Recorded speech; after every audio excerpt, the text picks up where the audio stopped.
Sarah Martinez stepped out of her Honda Civic and pulled her baseball cap lower over her eyes.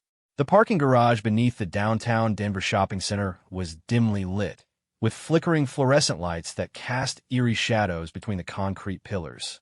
At 28, she stood 5 feet 4 inches tall with a lean build that most people would describe as athletic but not intimidating. Her dark hair was pulled back in a simple ponytail, and she wore jeans, running shoes, and a loose-fitting hoodie that concealed the defined muscles beneath. To anyone watching, she looked like countless other young women going about their evening shopping. They couldn't see the calluses on her hands from years of rope climbing and weapons handling. They couldn't know about the scars hidden beneath her sleeves, souvenirs from missions in Afghanistan and Iraq that she rarely discussed with anyone. Most importantly, they had no idea that the woman fumbling with her shopping list had once been part of the most elite fighting force on the planet. Sarah had spent 6 years as a Navy SEAL, one of only a handful of women to successfully complete the grueling training program that broke most men. She had served 3 deployments in the Middle East, leading reconnaissance missions behind enemy lines, and participating in high-value target operations that would never appear in any newspaper. Her teammates had called her Ghost because of her ability to move silently through any terrain and disappear in the shadows that seemed too small to hide a person. But that life was behind her now. 3 years ago, she had made the difficult decision to leave the military and pursue a different kind of mission. She worked as a counselor at a veterans center, helping other former soldiers adjust to civilian life. It was meaningful work, though the transition had been harder for her than she had anticipated. The hypervigilance that had kept her alive in war zones now made grocery shopping feel like a tactical operation. As she walked toward the elevator that would take her to the mall level, Sarah's trained senses automatically cataloged her surroundings. 2 security cameras in the northeast and southwest corners, both appearing functional. 3 other vehicles on this level, all empty. The elevator was 30 feet away, with clear sight lines and multiple escape routes if needed. Her body moved with the unconscious efficiency of someone who had been trained to assess threats and plan responses in milliseconds. The elevator arrived with a soft ding, and Sarah stepped inside, pressing the button for the main shopping level. She needed to pick up a few items for her apartment and wanted to grab dinner from the food court. It was a Friday evening, and the mall would be busy with families and teenagers. She preferred shopping during off-peak hours when there were fewer crowds, but her work schedule didn't always allow for that luxury. The elevator doors opened to reveal the typical bustle of an American shopping mall. Parents pushed strollers while trying to corral excited children. Groups of teenagers clustered around store entrances, their laughter echoing off the high ceilings. The familiar sounds and smells of commercial life surrounded her. The artificial pine scent from the candle store, the competing music from various shops, the distant sound of a fountain in the central court. Sarah made her way through the crowds with the same situational awareness that had been drilled into her during SEAL training. She noticed the woman arguing with a store clerk about a return policy, the man on his phone who had been walking in circles for 10 minutes, the security guard who was more interested in his smartphone than monitoring the area. These observations were automatic, part of the mental map she maintained wherever she went. Her first stop was the electronics store where she needed to replace the charging cable for her laptop. As she waited in line behind a family buying a tablet for their daughter, Sarah found herself studying the reflection in the store's windows. 2 men had been following her since she left the elevator, staying about 20 feet behind and pretending to window shop. They were trying to be subtle, but their movements were too coordinated to be coincidental. The shorter man wore a Denver Broncos jersey and had the kind of muscle bulk that came from lifting weights, but not from functional fitness. His partner was taller and thinner, with nervous eyes that darted around constantly. They had the look of predators who had selected what they thought was easy prey. Sarah almost smiled at their mistake. She paid for her cable and left the store, deliberately walking toward the less crowded wing of the mall, where several shops had closed early. If these men intended to rob her, she wanted to draw them away from innocent bystanders. The tactical part of her mind was already running through options, calculating angles and distances, identifying potential weapons in the environment. The two men continued following her, growing bolder as the crowds thinned. Sarah could hear their footsteps echoing off the polished floor tiles, could sense their increasing confidence as they approached what they believed was an isolated target. She passed a maintenance corridor that provided perfect cover and multiple exit routes. This would do. Sarah turned into the corridor and walked about 15 feet before stopping next to a service door. She pulled out her phone and pretended to make a call, giving her followers time to commit to their approach. Through her peripheral vision, she watched them enter the corridor and begin moving toward her. The bigger man had his hand in his jacket pocket, probably gripping a knife or gun. His partner was pulling out what looked like zip ties. These weren't random muggers looking for a quick score. They had come prepared to take her somewhere, which meant they had much worse intentions than simple robbery. Sarah felt the familiar calm descend over her, the same deadly tranquility that had settled into her bones during firefights in Helmand Province. Her heart rate actually decreased as her body shifted into combat mode. The men were 10 feet away when the bigger one called out to her. "Hey, lady, we need to talk to you." Sarah turned slowly, keeping her phone pressed to her ear as if she hadn't heard them clearly. Her eyes took in every detail of their positioning, their weapons, their body language. The big man was overconfident, already thinking about what would happen after they subdued her. The thin man was nervous, which made him potentially more dangerous because unpredictable. "I'm sorry, I'm on an important call," Sarah said in a soft voice, the kind of apologetic tone that most women used when trying to avoid confrontation. "Can this wait?" "No, it can't wait," the big man said, stepping closer. "Hang up the phone. Now." The thin man moved to block her escape route back toward the main mall area. They had done this before, Sarah realized. Their movements were too coordinated to be improvised. These men were experienced predators who had probably attacked other women using this same basic strategy. "I really need to finish this call," Sarah said, taking a small step backward toward the service door. To them, it would look like a frightened retreat. In reality, she was positioning herself with the wall at her back and maximum room to maneuver. "You're not listening," the big man said, pulling his hand from his pocket to reveal a knife with a 4-inch blade. "Hang up the phone and come with us. Nobody has to get hurt if you cooperate." The thin man produced a roll of duct tape from his jacket. "We just want to have a conversation somewhere private," he said with a smile that never reached his eyes. Sarah looked at these two predators who had chosen what they thought was a helpless victim. They had no idea they were threatening someone who had killed enemy fighters with their bare hands, who had survived explosions and gunfire and the kind of warfare that existed in nightmares. They saw a small woman alone in a deserted corridor and thought they had found easy prey. She ended her fake phone call and slipped the device into her pocket.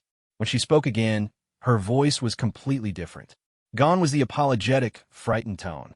What emerged was the calm, controlled voice of a professional warrior who had faced death dozens of times and never blinked. "Never forget," Sarah said quietly, her eyes shifting from soft brown to something harder than steel. "I'm a Navy SEAL." The two men paused, confusion flickering across their faces. They had expected pleading or screaming or attempts to negotiate. They hadn't expected this sudden transformation, this subtle shift from victim to something far more dangerous. But they were too committed to their plan and too confident in their advantages to fully process the warning they had just received. The big man laughed and raised his knife. "Sure you are, sweetheart. And I'm Captain America." He took another step forward, and Sarah's body coiled like a spring. The next few seconds would determine whether these men learned the truth about who they had chosen to threaten, or if they would simply disappear into the kind of black site that officially didn't exist. The corridor was about to become a classroom, and Sarah Martinez was about to teach a lesson that these predators would never forget. The moment stretched between them like a taut wire. Sarah could see the exact instant when the big man decided to attack, could read it in the slight shift of his weight, the micro-expression that crossed his face, the way his grip tightened on the knife handle. Her SEAL training had taught her to recognize these tells, to read violence before it manifested into action. She moved before he did. Sarah's first strike was a lightning-fast palm heel to the man's wrist, hitting the exact pressure point that would cause his hand to open involuntarily. The knife clattered to the floor before he even realized he had lost it. Her second movement was a step to the side that took her out of his reach while positioning her perfectly for what came next. The big man stared at his empty hand in confusion for exactly half a second before Sarah's elbow connected with his solar plexus.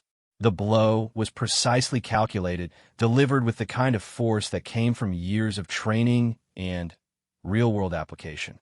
He doubled over, gasping for air that wouldn't come, his body betraying him in ways he had never experienced. The thin man was reaching for something in his jacket when Sarah spun toward him.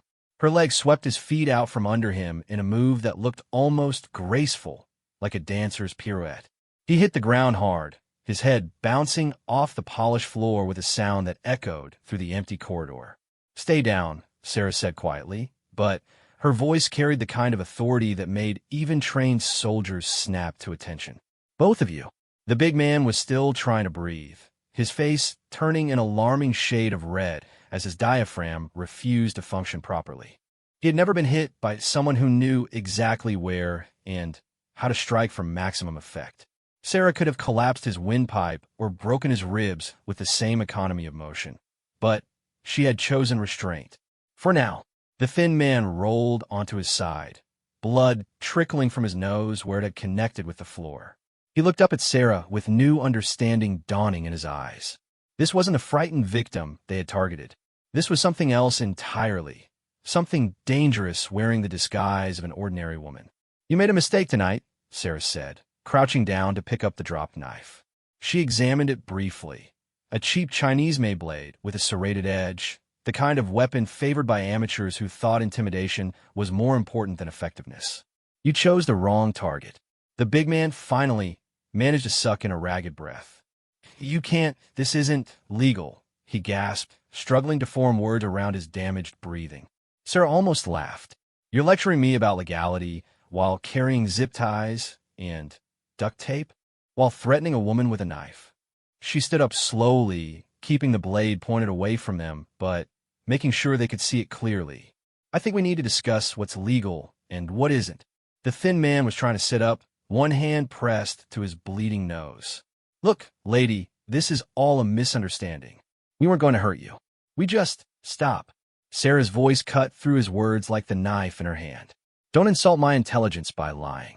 I've interrogated actual terrorists who are better at deception than you are." She walked over to where the thin man had dropped his roll of duct tape and picked it up, examining the partially torn pieces that had already been prepared. "You came here with weapons, restraints, and a plan. You followed me from the elevator, waited until I was isolated, then threatened me with violence. In some states, that's attempted kidnapping. In others, it's conspiracy to commit sexual assault." The two men looked at each other, and Sarah could see them trying to figure out how their simple plan had gone so wrong so quickly. They were used to being the predators, the ones with the power and the advantage. The reversal of roles was disorienting them in ways they couldn't process. "Here's what's going to happen," Sarah said, settling into a position where she could see both men clearly and react to any sudden movements. "You're going to tell me exactly what you plan to do to me. You're going to be honest and complete because I can tell when someone is lying, and you really don't want to find out what happens to people who lie to me." The big man was breathing more normally now, but his face was still flushed and his eyes were watering. "We don't have to tell you anything. You assaulted us. When the cops get here, the cops..." Sarah interrupted. "You want to call the police? Outstanding. Let's do that right now." She pulled out her phone and held it up.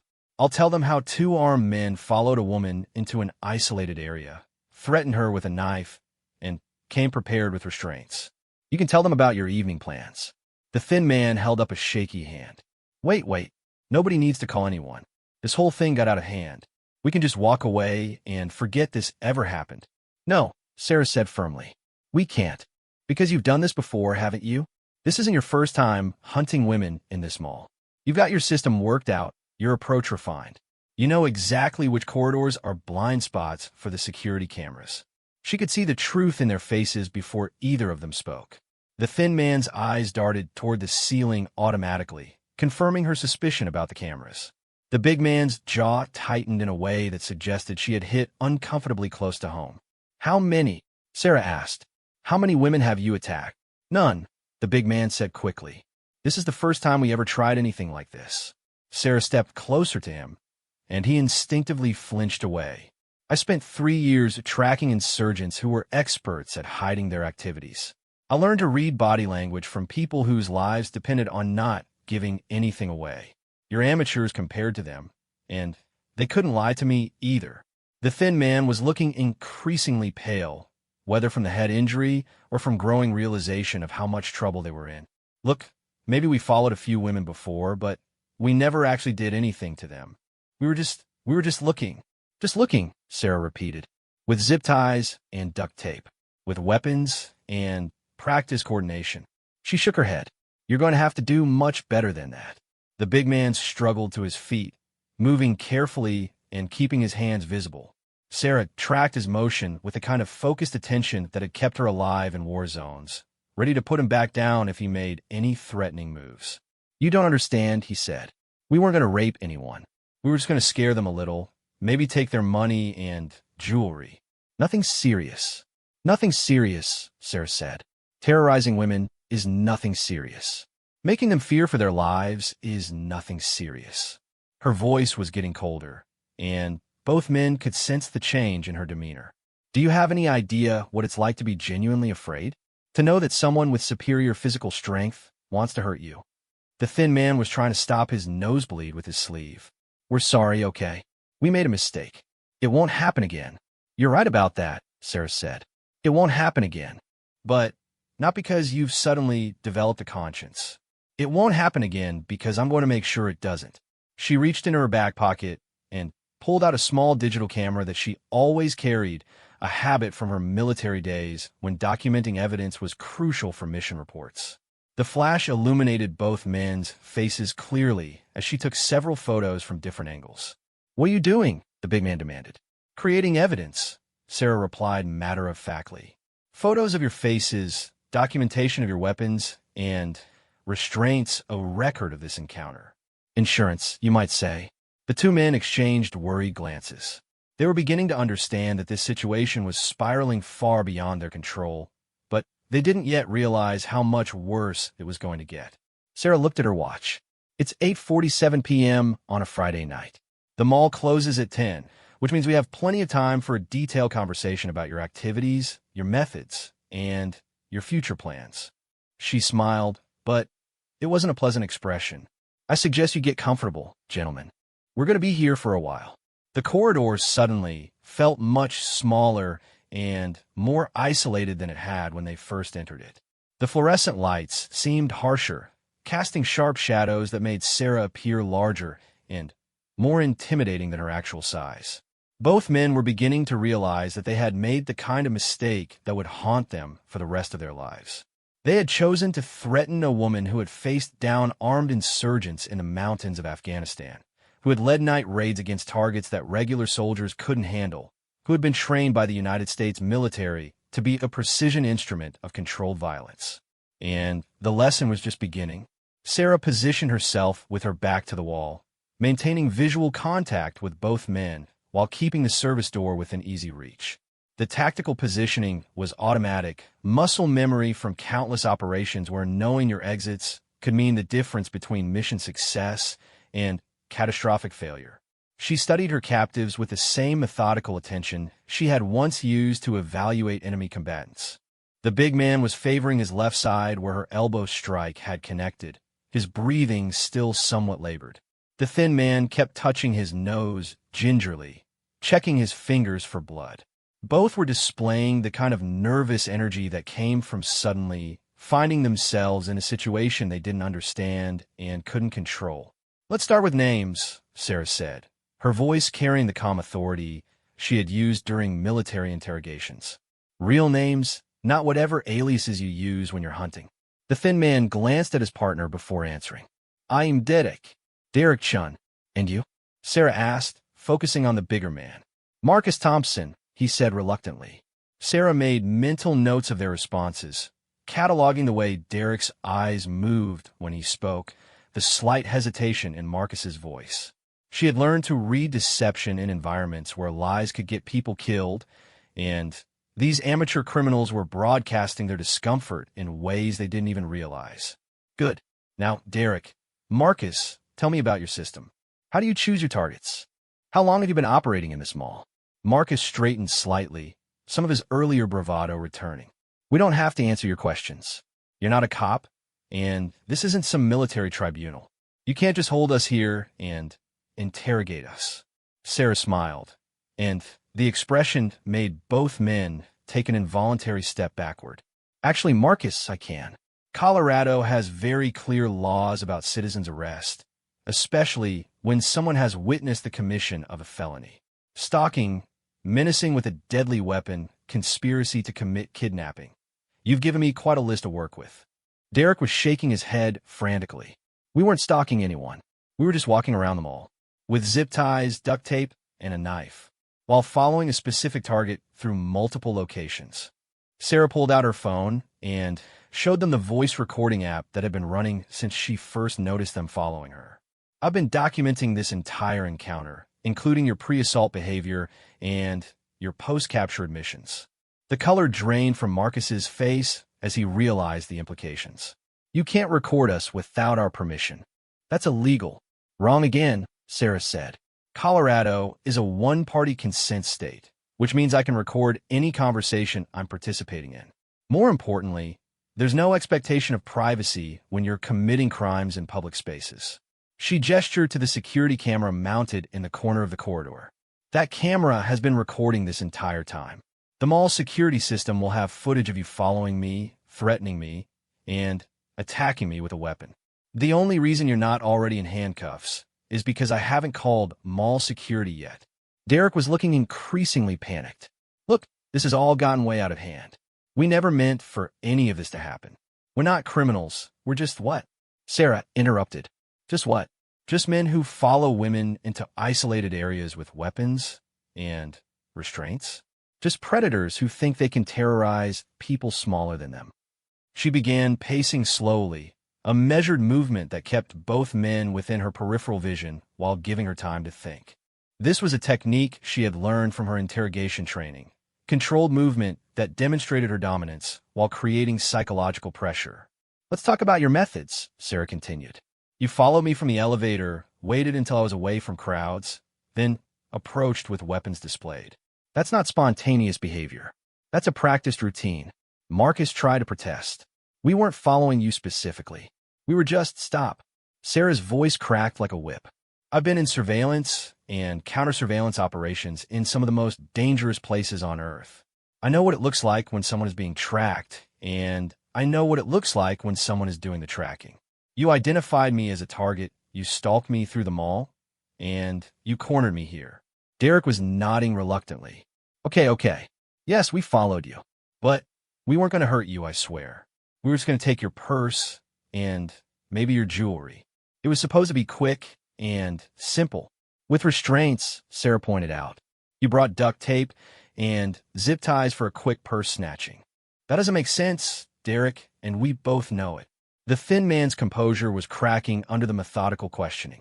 Sarah could see the tells that indicated he was about to break. The rapid blinking, the way he kept licking his lips, the slight tremor in his hands. She had seen the same signs in captured insurgents who were trying to maintain operational security under pressure. How many times have you done this? She asked again, her voice softer now, but no less intense. And don't lie to me. I can verify whatever you tell me against the mall's security records, police reports, missing persons cases. The truth is going to come out eventually. Marcus tried to step forward, but Sarah shifted slightly, and he froze. There was something in her posture that communicated danger on a primal level, a readiness for violence that registered in the reptilian part of the human brain. Maybe we approached a few other women, Derek admitted, but nothing like this ever happened before. They usually just gave us what we wanted, and we left. How many? Sarah pressed. I don't know exactly. Maybe 6 or 7 over the past few months. Sarah felt a cold anger building in her chest, the same controlled fury she had experienced when tracking enemy fighters who had targeted civilians. 6 or 7 women that you terrorized and robbed. 6 or 7 people who are probably still afraid to go out alone because of what you did to them. It wasn't that bad, Marcus protested. Nobody got hurt. We were always careful not to actually hurt anyone. You held them at knife point, Sarah said flatly. You made them believe they might die. You violated their sense of safety and security in ways that will affect them for years. And you call that not that bad? Derek was crying now, tears mixing with the dried blood under his nose. We needed the money. Derek lost his job, and I got bills I can't pay. We weren't trying to be monsters. Financial pressure doesn't justify terrorizing innocent people, Sarah said. There are legal ways to deal with money problems. There are social services, employment assistance, food banks, housing assistance. What there isn't is a legal or moral justification for threatening women with knives. She pulled out her phone and showed them the time. 9:15 p.m. We've been talking for almost half an hour, and mall security hasn't found us yet. That tells me you chose this location carefully because it's isolated from regular patrols. Marcus was looking increasingly desperate. What do you want from us? What's it going to take to end this? Information, Sarah said. I want to know about every woman you've attacked. I want dates, locations, descriptions. I want to know if there are other teams operating in this mall or other locations. I want to understand the full scope of what you've been doing. And then what? Derek asked. You let us go? Sarah shook her head. No, Vidic. Then I decide whether to turn you over to the police immediately or whether there are other people you need to apologize to first. The two men exchanged glances, and Sarah could see them trying to calculate their options. They were beginning to understand that this wasn't going to end with them simply walking away. The woman they had chosen as an easy victim had become their judge and jury, and she was asking questions that could expose their entire operation. I need you to understand something, Sarah said, her voice taking on the tone she had used when briefing soldiers before dangerous missions. I've spent years hunting people who hurt innocent civilians. I've tracked insurgents through mountains and deserts, and I brought them to justice one way or another. You're not even close to the most dangerous people I've dealt with, but you're definitely among the most contemptible. Marcus made a sound that might have been a laugh or a sob. You're really a Navy SEAL, aren't you? I really am, Sarah confirmed. And right now, I'm deciding what to do with 2 predators who have been terrorizing women in my city. That's a decision I don't take lightly. The fluorescent lights hummed overhead, casting their harsh glare on a scene that was far from over. The interrogation was just beginning, and Sarah had all night to get the answers she needed. Over the next 20 minutes, Sarah systematically extracted information from Derek and Marcus with the patience and persistence of a professional interrogator. She used techniques she had learned from military intelligence specialists, alternating between building rapport and applying pressure, creating cognitive dissonance that made lying more difficult than telling the truth. The picture that emerged was worse than she had initially suspected.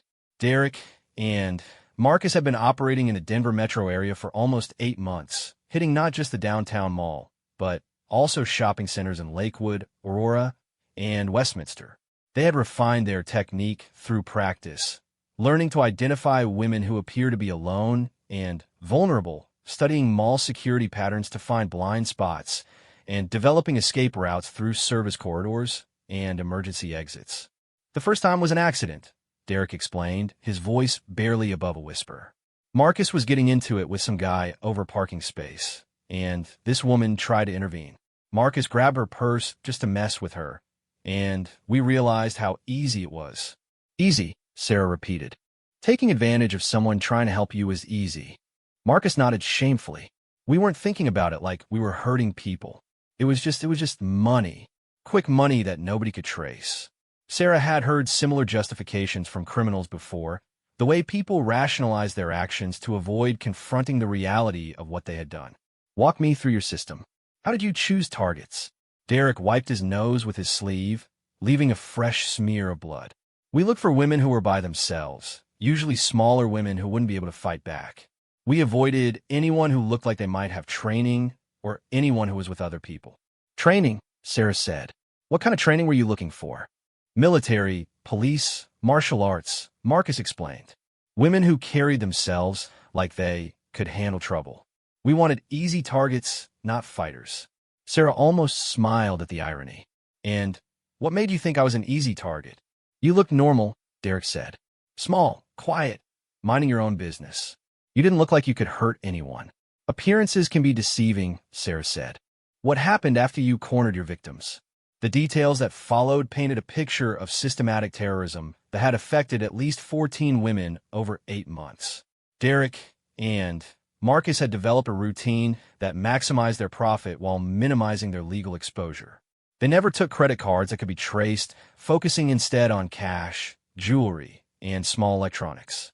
They made sure their victims understood that resistance would result in violence, but they rarely had to follow through on their threats because fear was usually sufficient. We told them we knew where they lived, Marcus admitted. We said we'd come back and hurt them or their families if they went to the police. Most of them were too scared to report it. Sarah felt her anger building, but she kept her voice level. And that worked? They didn't report the crimes. Most of them didn't, Derek said. We checked the police reports online to make sure. Maybe 3 or 4 of them filed reports, but they never had good descriptions of us, and the mall security footage was too grainy to identify anyone. So you kept escalating, Sarah observed. Getting bolder, taking bigger risks. It was working, Marcus said defensively. We were making good money, and nobody was getting seriously hurt. We thought we had it figured out. Sarah studied their faces, seeing the mixture of shame and defiance that characterized criminals who had convinced themselves their actions were somehow justified. Did you ever think about the women you were terrorizing? Did you ever consider what it would feel like to be threatened with violence by people twice your size? Derek shook his head. We try not to think about that part. We just focused on the money. The money, Sarah repeated. How much did you steal from 14 women over 8 months? Marcus calculated quickly. Maybe $8,000 or $9,000 total, plus some jewelry we sold. $8,000. You terrorized 14 innocent people for the equivalent of a part-time minimum wage job. Sarah's voice was filled with disgust. You destroyed their sense of security, made them afraid to go out alone, gave them nightmares and anxiety attacks for less money than you could have made working at a fast food restaurant. The harsh truth of her words hung in the air between them. Derek started crying again, finally beginning to understand the magnitude of what they had done. Marcus just stared at the floor, his earlier bravado completely evaporated. Tell me about tonight, Sarah continued. What was different about your plan for me? Derek glanced at Marcus before answering. We were going to take you to Marcus's apartment. We figured we could get more money if we had more time to question you about bank accounts, credit cards, maybe get you to transfer money electronically. And then what? Sarah asked, though she already knew the answer from their body language. We hadn't really decided. Marcus said unconvincingly. You're lying, Sarah said flatly. You brought restraints and chose an isolated location because you were planning to take me somewhere private. That's kidnapping, Marcus. That's a federal crime that carries a mandatory minimum sentence of 20 years in prison. The weight of their legal situation was finally penetrating their awareness. Derek looked like he was going to be sick, and Marcus had gone completely pale. We weren't going to hurt her, Derek protested weakly. We were just going to keep her until we got what we needed. What you needed, Sarah said. And what if I had refused to cooperate? What if I had tried to escape? What if someone had come looking for me? Neither man answered, but Sarah could see the truth in their eyes. They had crossed a line tonight that they hadn't crossed before, moving from armed robbery to planned kidnapping. The progression was typical for this type of criminal. Each success building confidence until they took risks that would ultimately destroy them. You picked the wrong woman, Sarah said quietly. Not just because I could defend myself, but because I understand exactly what kind of predators you are. I've hunted your type before in different contexts. She pulled out her phone and showed them a series of photos she had taken during their conversation. I have clear pictures of both of you, audio recordings of your confessions, documentation of your weapons and methods. I have enough evidence to put you away for decades. Marcus looked desperate. What do you want? Money? We can give you everything we've stolen. We can disappear, move to another state. Just don't turn us in. Sarah shook her head. It's not about what I want, Marcus. It's about justice for the women you've terrorized and prevention of future crimes. You've demonstrated that you're willing to escalate your violence, and tonight proves you're moving toward kidnapping and probably sexual assault. We never sexually assaulted anyone, Derek protested. Yet, Sarah said, but restraining a woman against her will in a private location for an extended period? That's how sexual assault starts. That's how women end up dead. The corridor was silent except for the humming of fluorescent lights and the distant sounds of mall activity. Derek and Marcus were beginning to understand that their criminal career was over, but they didn't yet realize how much worse their situation was about to become. Sarah looked at her watch again. 9:45 p.m. The mall closes in 15 minutes, which means security will be doing final sweeps soon. We need to make some decisions about how this ends. Both men looked at her with desperate hope, still believing they might be able to negotiate their way out of the consequences of their actions. They had no idea that Sarah was just getting started. Sarah checked her watch one final time. 9:52 p.m. In 8 minutes, mall security would begin their closing procedures, and she needed to have this situation resolved before then.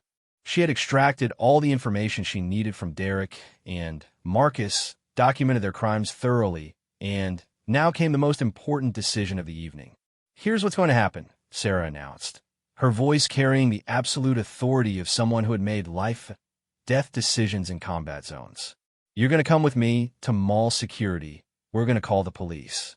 You're going to confess to everything you've told me, and you're going to provide information about every woman you've attacked. Derek started shaking his head frantically. We can't do that. They'll send us to prison for decades. Yes, they will, Sarah agreed. Because that's what happens to people who terrorize innocent civilians. That's called justice, Derek. Marcus took a step forward, desperation making him bold. You can't make us confess to anything. We'll just deny everything we said here. It'll be our word against yours.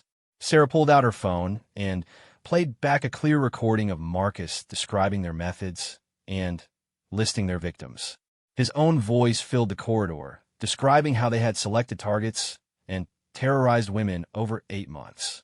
That's not going to work, Marcus, she said calmly. I have recorded confessions, photographic evidence, and physical evidence in the form of your weapons and restraints. More importantly, I have something you don't. What's that? Derek asked. Credibility, Sarah said. I'm a decorated military veteran with no criminal record and specialized training in law enforcement techniques. You're 2 career criminals who were caught in the act of attempted kidnapping. Who do you think a jury is going to believe? The reality of their situation was finally penetrating their consciousness. They had been so focused on their immediate fear and confusion that they hadn't fully processed the long-term consequences of what they had done. Now, faced with Sarah's methodical presentation of the evidence against them, they were beginning to understand that their lives as they knew them were over. There has to be another way, Marcus pleaded. We're not violent criminals. We never actually hurt anyone seriously. You held women at knife point, Sarah reminded him. You threatened to kill them if they didn't comply with your demands. You made them believe they were going to be raped or murdered. The fact that you didn't follow through on your threats doesn't make you nonviolent. It makes you cowardly. Derek was sobbing now, the full weight of his actions crashing down on him. My mom's going to find out about this. My little sister is going to know what I did. Yes, they are, Sarah said without sympathy. And so are the families of every woman you terrorized. Their husbands and fathers and brothers are going to know that 2 cowards with knives made their loved ones afraid to leave the house alone. The sound of footsteps in the main mall corridor interrupted their conversation. Sarah tensed, her hand moving instinctively toward the knife she had taken from Marcus. But the steps passed by without stopping. The mall was beginning its closing procedures. Time's up, she announced. We're going to security now. Marcus made one last desperate attempt. Wait, what if we give you everything we stole? What if we help you contact all the victims so they can get their property back? Would that make a difference? Sarah considered this for a moment.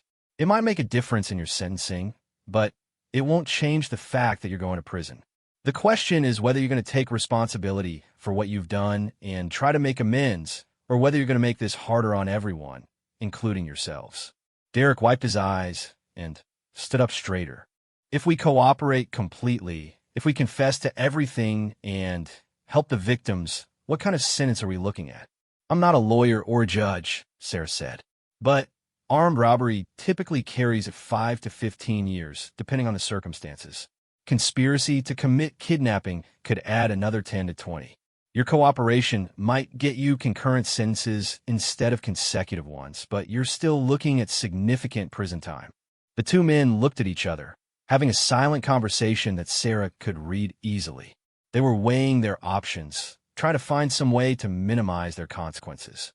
But there were no good options left, and they were finally beginning to accept that reality.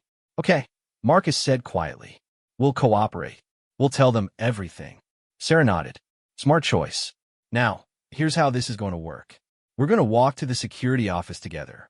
You're going to keep your hands visible at all times and follow my instructions exactly. If either of you tries to run or fights or causes any kind of scene, I will put you down immediately and permanently. Do you understand? Both men nodded. Good. Derek, pick up that duct tape. Marcus, get the zip ties. You're going to carry the evidence of your crimes with you. They gathered their materials with shaking hands, the physical evidence that would help convict them feeling impossibly heavy. Sarah positioned herself behind them where she could watch both men while maintaining situational awareness of their surroundings. The walk to the security office took 3 minutes that felt like hours. Mall employees were beginning to close stores and gather personal belongings, but the main corridors were still populated enough that Sarah didn't have to worry about her prisoners attempting an escape. Derek and Marcus walked like condemned men, their shoulders slumped and their eyes fixed on the floor. The security office was located near the main entrance, staffed by 2 guards who looked surprised to see Sarah approaching with what were obviously prisoners in tow. The older guard, a retired police officer named Jim according to his name tag, immediately recognized that something serious was happening. Ma'am, is there a problem here? Jim asked.